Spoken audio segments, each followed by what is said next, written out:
Сәлем достар, бұл мен Айдана, дәрігер-гинеколог, каналыма қош келдіңіздер. Бүгінгі видеомыздың тақырыбы ыстық укол.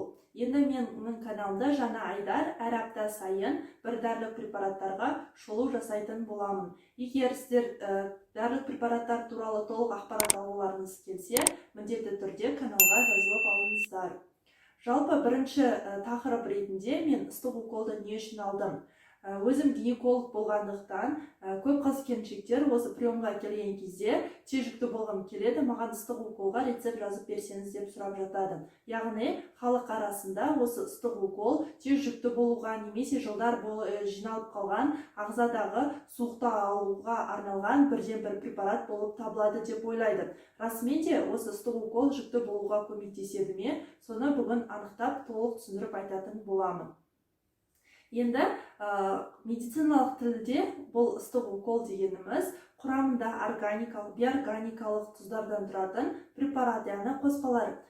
Жиі кездесетін түрлері ол кальций хлориді мен кальций глюконаты, яғни кальций препараттары болып табылады. Не үшін онда бұл ыстық укол деп аталады? Жалпы бұл препараттарды әсіресе тамыр арқылы көктамырға енгізген кезде адам ағзасы ыстық зат өткен сияқты, бір ыстық сезім пайда болған сияқты күй кешеді. Бұның себебі қан тамырларындағы өткізгіштіктің азайғандығы және де қан тамырларының кеңеюіне байланысты осындай реакция береді адам организмі. Бірақ бұл кезде дене температурасы, яғни қалыпты болып қалады, ешқандай да температура көтерілмейді. Сондай организмнің берген жауабына байланысты, адамның сондай сезімдерді басынан кешкеніне байланысты ол ыстық укол деп аталады. Не үшін онда суықты арылуға, қабынуды алуға немесе жүкті болуға арналған препарат ретінде есептеледі? Бұрын соңды ешқандай да қабынуға қарсы және антибактериалды препараттар шықпас бұрын осы ыстық уколдың қолдану аясы өте кең болған. Яғни кез келген ауруға осы ыстық уколды бірден-бір дәрі ретінде жазып беріп отырған. Ал қазіргі таңда медицинаның дамуына байланысты, және биотехнологияның дамуына байланысты фармацевтиканың түрлі өзінің дертіне сай дәрілік препараттар ойлап табылып жатыр. Яғни бұл ыстық укол дегеніміз ескінің қалдықтарының бірі болып табылады. Яғни қазір күшті препараттар тұрғанда бұндай жағымсыз әсері көп препараттарды қолданған дұрыс емес.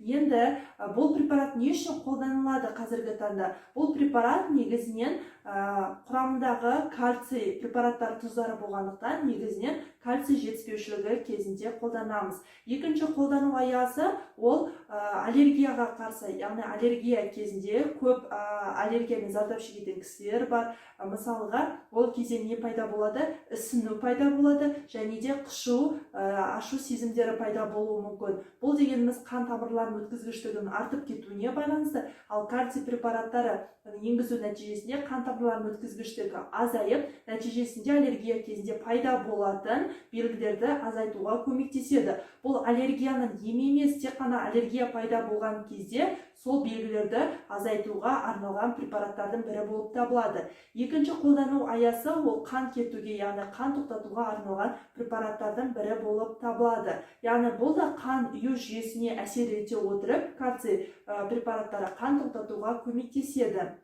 Бірақ қазіргі таңда қан тоқтатуға арналған бұдан да күшті препараттар ойлап шығарылған, яғни бұл кальций препараттарын бұрынғы заманда қолданды десек те болады. Келесі қолдану аясы бұл қабынуға қарсы препараттар құрамына кіреді.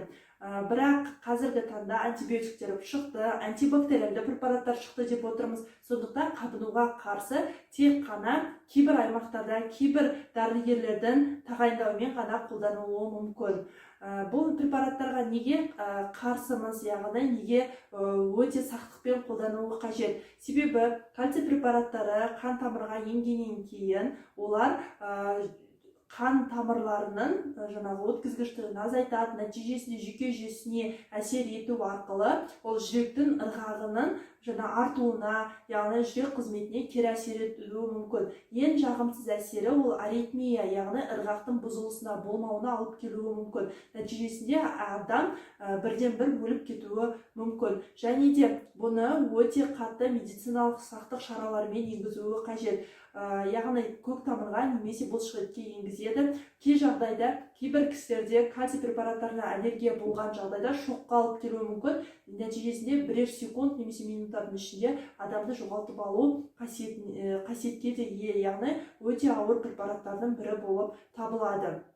Енді жүкті болуға көмектеседі ме? Жоқ, жүкті болуға ешқандай да әсер етпейді. Егер осы препараттарды алғаннан кейін жүкті болған қыз-келіншектер айтайын, ол тек қана сәйкестік, яғни бұл препараттың жүкті болуға ешқандай қатысы жоқ. Организмдегі суықты да жылдар бойы жиналып қалған алмайды. Яғни антибиотик, антибактериалды препараттармен салыстырғанда бұның пайдасы өте мардымсыз. Сондықтан міндетті түрде, егер жүкті болғаныңыз келсе, немесе организмде суықты алу үшін міндетті түрде дәрігердің консультациясынан өтіп, керек емді қабылдап, бірден жүкті болуға болады қазіргі заманда, себебі медицина дамыған. Сондықтан кез келген препаратты өз бетінше қабылдамас бұрын дәрігердің консультациясынан өткен дұрысырақ. Себебі кез келген дәрілік препарат ол белгілі мөлшерде пайдасын көрсеткенмен, белгілі мөлшерден асып кететін жағдайда ол болып табылады, яғни сіздің өміріңізге қауіп төндіруі мүмкін. Сондықтан кез келген дәрілік препараттарды тек қана дәрігердің нұсқаулығымен қабылдау қажет. Егер видео ақпаратты сізге ұнайтын болса, сізге қандай да бір пайдасы тиетін болса, міндетті түрде лайк басып, каналға жазылып, өз пікірлеріңізді білдірсеңіздер болады. Келесі кездескенше сау болыңыздар.